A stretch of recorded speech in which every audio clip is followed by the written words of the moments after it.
আরে দাদা, ঢাকা শহরের রাস্তায় এগুলো কি বিক্রি করছেন দাদা? চিরা নারকেল ভাই। চিরা নারকেল? জি ও শীতকালে এগুলো চলে দাদা? জি, শীতকালে আমাদেরকে চলে। একটা বানিয়ে দেওয়া যাবে দাদা? জি।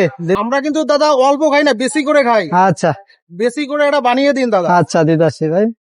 ও শীতকালে এগুলো ভালো চলে? জি, গরমে আবার চলে না, গরমে আমরা অন্য ব্যবসা করি। ও গরমেও দাদা আবার অন্য ব্যবসা করেন? জি, অন্য গরমে ব্যবসা কি আছে দাদা আপনার? এই যে আপনার পেয়ারা, আমরা, জাম্বুরা, এই শশা টশা যেটা চলে আপনার, পেয়ারা এটা বিক্রি জামগুলো করি। মাখা করেন?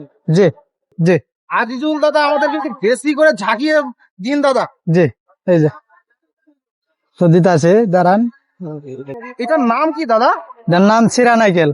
চিরা নারকেল? যে চিনি দেয়া, নারকেল দেয়া, গুড় দেয়া, চিরা দেয়া মিক্স ওরে করে বাপ বানাই রে দিই। বাপ, আবার এর মধ্যে চিনিও দেন? জি, দাদা 20 টাকার এত চিনি এত নারকেল দেন দাদা, লস হয় না দাদা? লস হলে কি করবেন, আর ব্যবসা করে অভ্যাস, একটু লস লাভ তো দেখে পারা যাবে না।